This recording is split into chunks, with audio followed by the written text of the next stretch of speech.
Well, as we meet here today to talk about unity, about being one, our church, our larger church, is meeting to discuss schism in our country, has just sent missiles to bomb Syria to teach Syria not to shoot missiles.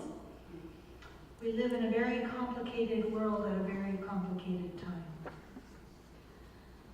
I'm not saying what's right or wrong or what side of the line I would be standing on, but I know that we all have our own opinions. There's reasoning on both sides of all of these situations.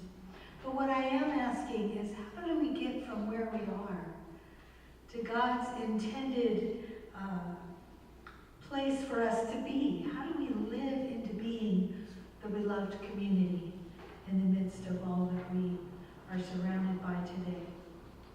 2 years ago, my friend and now Bishop Karen Alavito was fortunate enough to spend Palm Sunday in Jerusalem.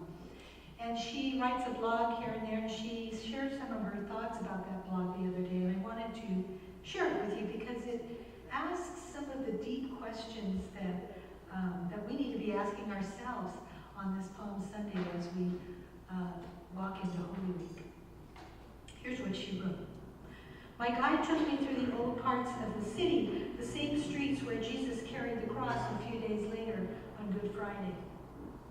But on Palm Sunday, the streets were electric with excitement. As we neared the edge of the city toward the Lion's Gate, we could hear the shouts and songs of a crowd.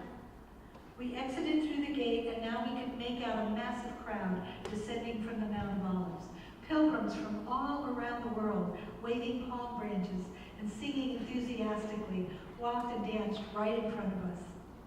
The joy was contagious as we joined the throng back through the gate and into the old city. She says it was one of the most joyous occasions of my life. As I sang and danced with people I didn't know but did know, they were my brothers and sisters in Christ. I had a glimmer of what the joy of that day must have been like over 2,000 years ago as Jesus entered that same city gate.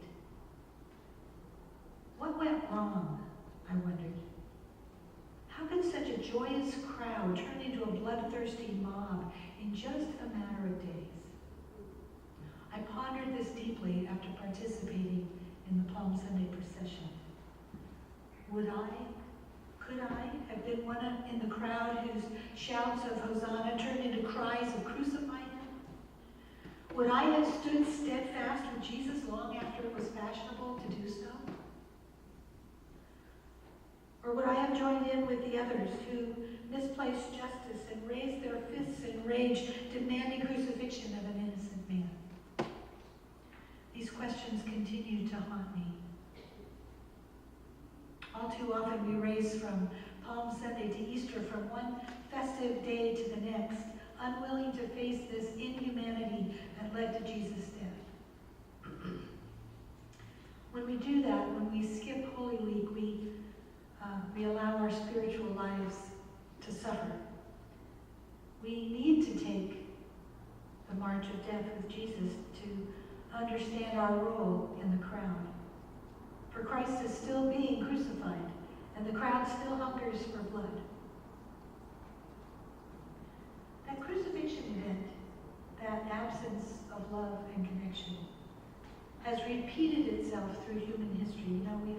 We've taken this painful journey where triumph turned to tragedy, and the great light that came into the world was extinguished. And we have to face what part of ourselves, the part of ourselves that would have traded a palm branch for a clenched fist. We have to examine the ways that we turn daily from Jesus and from the love he expects us to offer the world.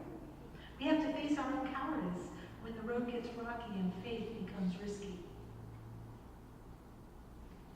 In between Jesus' jubilant entry into Jerusalem and the calls for his crucifixion, the chief priests and the scribes plotted to put Jesus to death.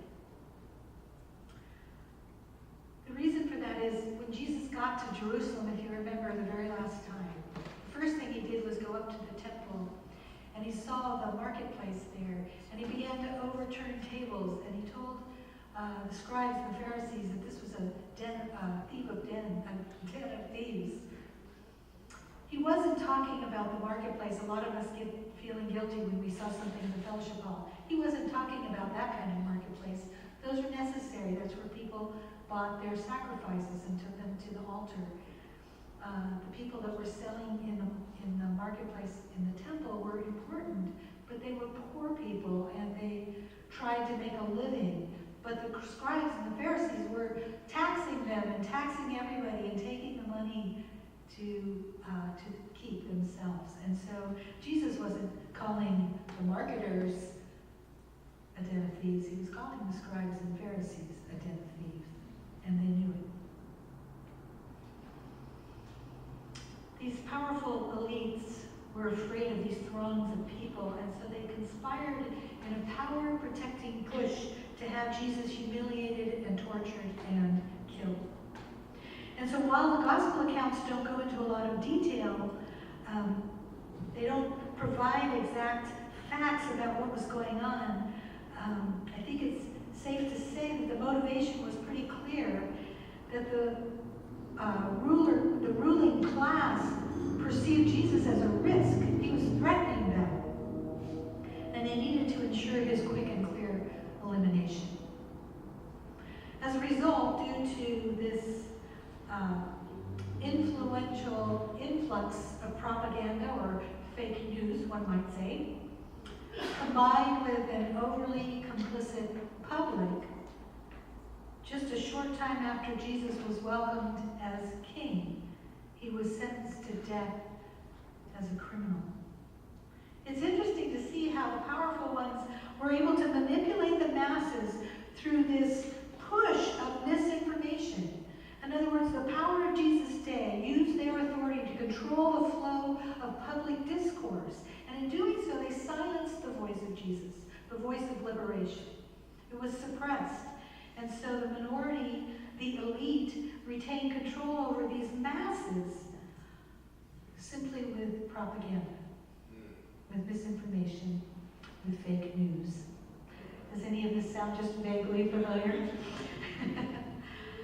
While fear of reputation, fear of retribution definitely played a significant role, you could argue that the main reason for this massive shift in Jesus' public approval rating was because of the prevailing news and the information of the ruling powers.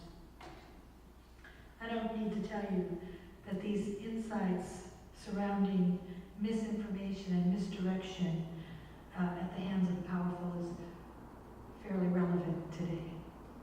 And we are called to resistance. We are called to be truth tellers and truth seekers.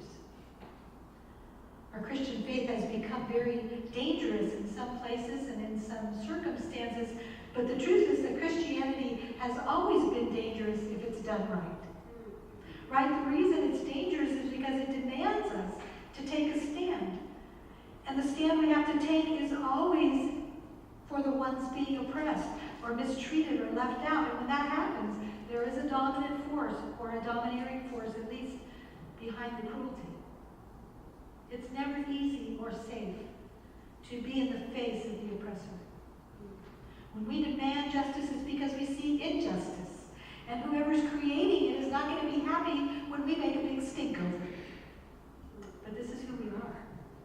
That's who Jesus was and who Jesus is. Someone who believes that love is stronger than hate, that good will win out over evil, that light will overcome darkness. If we believe that, then we have to claim responsibility in making it so. We have to be the love, we have to be the good, we have to be the light, and we have to do it in the face of hate and evil and darkness, and that's when it gets scary. It makes us look very carefully at our own courage and at the depth of our own faith. Mark Nepo says, as we move deeper into this mysterious river, I pray we don't turn everything we touch into us. That we help each other listen more deeply than we've ever listened. That we baptize each other with what we find there.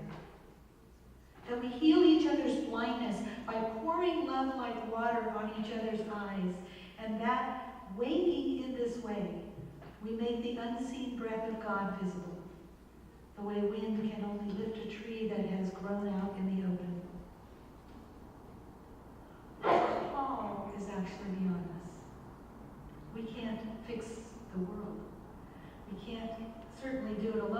certainly have no idea how we do it together. This is where the rubber meets the road of our faith. Do we trust God to move us, to direct us, to challenge us? Do we trust God enough to know that we are loved, that we can do all things through Christ who strengthens us? Do we trust that God makes all things work together for good for those who love God? Do we hold fast to the promises we made at our baptism? If we do, if we trust God, then we resist evil and we do it with hearts full of love and joy. It is a big call. To see this world as broken as it is, to see suffering everywhere we look, to feel the absence of God and yet trust God's presence. And to do all this with love for God and love for each other, with deep joy in our hearts, that's what Christianity is all about. It's what Jesus was all about. So that's how we get from where we are to where God intends us to be. We keep at it. We speak the truth. We seek the truth. We speak truth to power. And we don't lose hope, and we don't waver in our faith. We need to resist evil in whatever form it presents itself and know that we're never alone. God is with us, and the resurrection is right around the corner. Amen.